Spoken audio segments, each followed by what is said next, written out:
Welcome to this lesson about control flow and logical operators in JAX. Today we will explore how to make these fundamental Python concepts work well with JAX's just-in-time or JIT compiler. We will begin by setting up our environment with JAX installed via pip in a Colab notebook using a single TPU v5e chip for processing.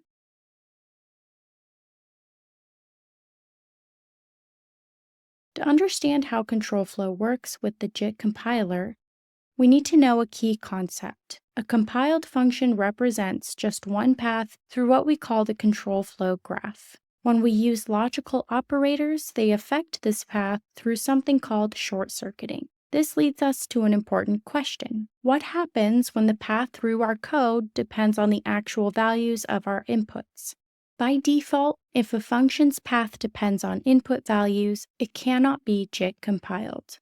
Let's explore this with some examples to make it clearer. First, we'll look at a function, f of x, that works well with JIT compilation. This function succeeds because the flow of the code doesn't depend on the actual values we input. Similarly, we have another function, g, that also works successfully. Why does g work? Because it only depends on the shape or data type of the inputs, not their specific values. Using the shape of x to control the program's flow is perfectly acceptable. However, problems arise when we try to use input values to determine the flow of our program. When we create a function that uses the input's value to control its flow, we run into issues with JIT compilation. While we could run such a function without JIT compilation, our goal is to modify it to work with the JIT compiler.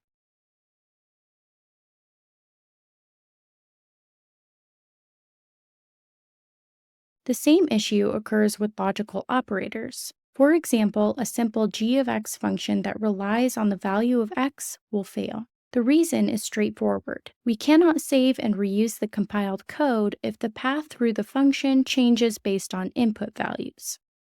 To solve these issues, we can use what are called static arguments. This involves modifying our functions f of x and g of x by creating JIT-compiled versions where we specifically indicate which arguments are static. While this approach might restrict some optimizations, it allows our functions to run with JIT compilation.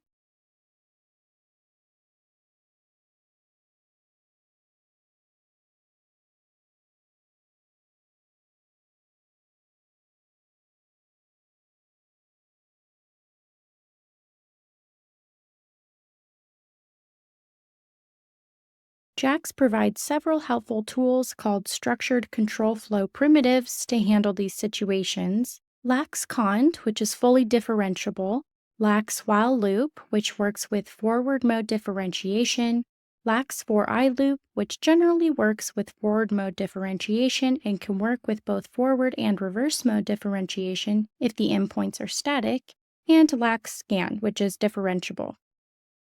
These special tools are designed specifically to work well with JIT compilation, giving us ways to handle control flow while maintaining compatibility with JAX's compiler. Let's see how these concepts work in real code.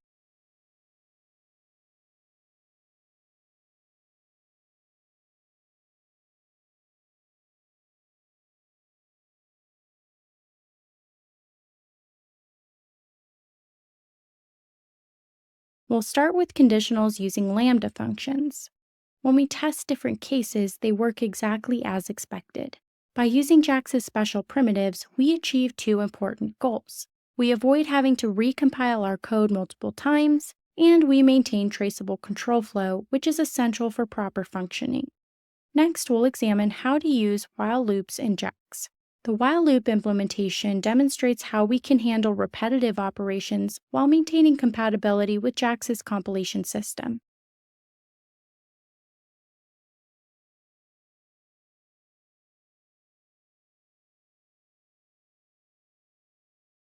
We follow this with an example of a for I loop, which shows another way to handle iterative operations.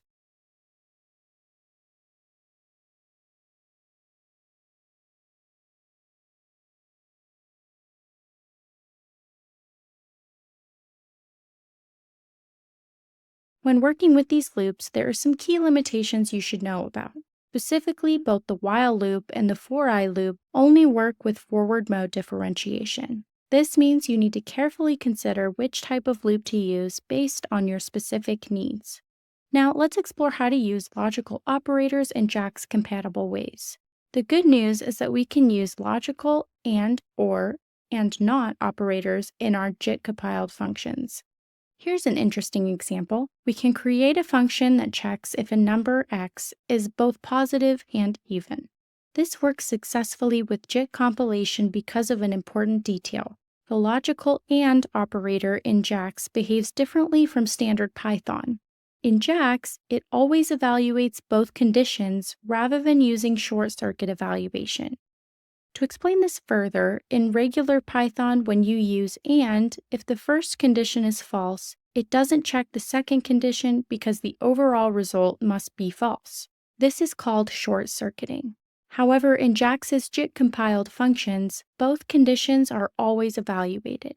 This difference in behavior actually helps us maintain compatibility with the JIT compiler. These techniques for handling control flow and logical operations in JAX might seem complex at first, but they give us powerful tools for writing efficient, compilable code.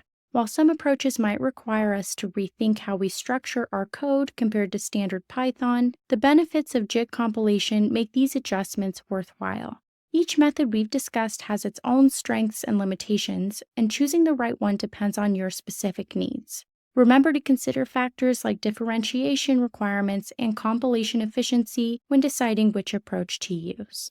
If you'd like to support the channel, consider starting a free trial of our new design tool, which is linked in the description, and let us know what you think. We'll include a link to the documentation in the description as well. If you have any questions, please post them in the comment section, and we'll do our best to respond. Thank you very much for watching to the end, and please enjoy responsibly.